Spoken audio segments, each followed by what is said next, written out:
Ako ay inyong muling samahan sa isa na namang pelikula mula sa Phase 2 ng MCU, ang Iron Man 3, na binigyan ng Marvel Cinematic Universe ng bagong mukha at konklusyong makapagpapabago sa ating Iron Man.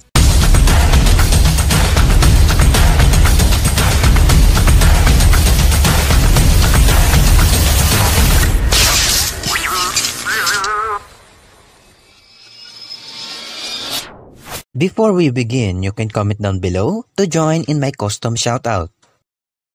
Simulan na natin sa opening lines. We create our own demons. Who said that? What does that even mean? Doesn't matter. I'm gonna start again. At sa post-credit scene ay naipakita na si Bruce Banner pala ang kausap niya dito. Ang buong pelikulang ito ay ikinuwento niya kay Bruce. Narito tayo sa Bern, Switzerland sa taong 1999. Narito rin si Happy Hogan at kasama ni Tony si Maya Hudson. Pansin natin ang name tag niya na nakasulat ay You Know Who I Am. Kumbaga, throwback sa pag-amin niya kung sino siya. Nakilala rin natin si Aldrich Killian at alam naman natin na hindi rin pinansin ni Tony si Killian, kaya medyo may paghihiganting nangyari. Samantala, tinest naman ni Tony ang kanyang Mark 42 na kinokontrol ng microchip sa loob ng kanyang dugo. Ito naman ang Mandarin kung saan naglabas ng balita. Ang logo na ito ay makikita rin natin sa unang pelikula ni Iron Man. Tandaan natin na ang Mandarin dito ay peke o umaakting lamang. Ang tunay na Mandarin ay nasa pelikulang Shang-Chi and the Legend of Ten Rings. Kaya, panoorin mo na yon. Narito naman si Rhodey na isang Iron Patriot at ang disenyo ay ginawa ng AIM. Sinabi ni Tony kay Rhodey na hindi siya makatulog ng maayos at nagkaroon siya ng panic attack. Nagbiro naman dito si Tony. I got a team of guys coming tomorrow, they're gonna blow out that wall. At totoong ang pinasabog ng ilang grupo ang kanyang pader.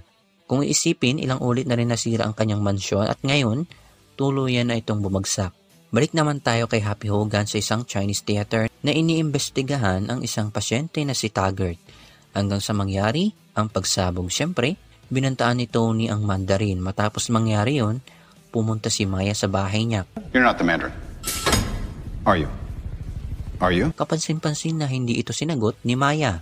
Well, kasi nga, nagtatrabaho siya sa AIM at higit sa lahat kay Killian. Sa pagsabog ng mansyon, nilabas ni Tony ang kanyang Mark 42 para protektahan si Pepper. Ito rin ang unang clue natin na magkakaroon ng armor si Pepper tulad ng nasa Avengers Endgame. At sa pagbagsak ni Tony sa Tennessee, napunta siya sa isang garahe sa bahay ni Harley Quinner na nakita rin natin sa libing ni Tony sa Avengers Endgame.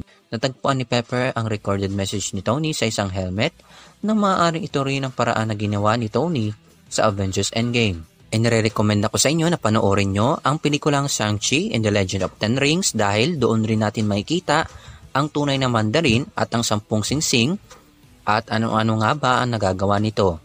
Balik tayo kay Tony na kinakausap ang nanay ni Chad Davis na hindi mamamatay tao ang kanyang anak. Inatake naman sila ng isang extremist soldier na si Ellen Brand. Ang relasyon ni Tony at ni Harley ay kumbaga pinaghahanda si Tony para sa mentorship niya kay Peter Parker. Nagbabalik rin ang nag-iisang Stan Lee.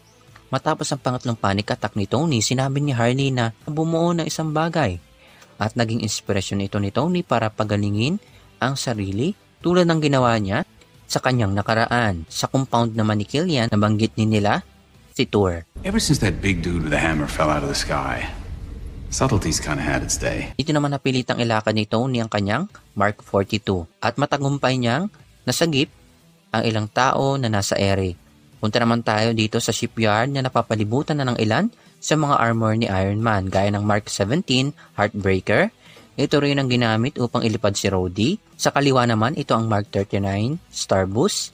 Nariyan ang Mark 33 ang Silver Centurion. Nariyan rin ang Mark 15 ang Sneaky. Ito rin ang Mark 13 Armor. Medyo malas lang talaga. Ito rin ang Mark 35 ang Red Snapper na nawala ng ulo. Sa kanang dulo, si Mark 27 Disco na may napakagandang kulay asul. Nariyan din ang Mark 30 Blue Steel. At ang dalawang napakabilis na armor na Mark 21 Midas at ang Mark 19 Tiger. Narito rin ang Mark 37 Hammerhead. Ito naman ang Mark 31 Piston. Nariyan ang Mark 41 Bones na kayang maghiwa-hiwalay. Nariyan ang Mark 38 Igor.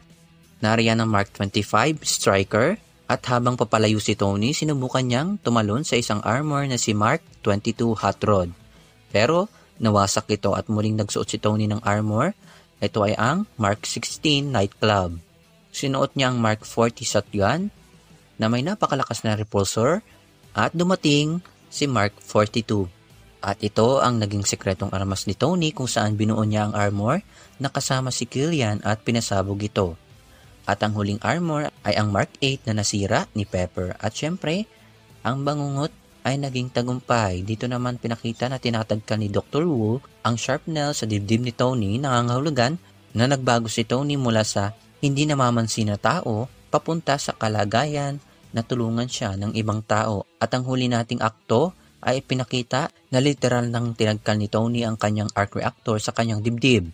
Dagdag pa dito ang post-credit scene. Where did I lose you? Elevator in Switzerland. So you heard none of it? You know what, now that I think about it, oh God, my original wound. Tandaan niyo pa ba na sinabi rin ito ni Tony sa opening scene? I'm gonna start again. Ang interpretasyon niya sa therapy na ito ay binigyan si Tony ng konklusyon na ang pagkatuto ay hindi rin natatamasa sa pagtigil, kung hindi sa pagtuturo. Sa pamamagitan ng pagtuturo niya sa iba, alam na rin nila ang gagawin. Ano kaya sa tingin nyo? Nakalimutan ko. Comment nyo lang dyan sa baba. Don't forget to leave a like, subscribe my channel, and hit that notification bell. I'll see you next time.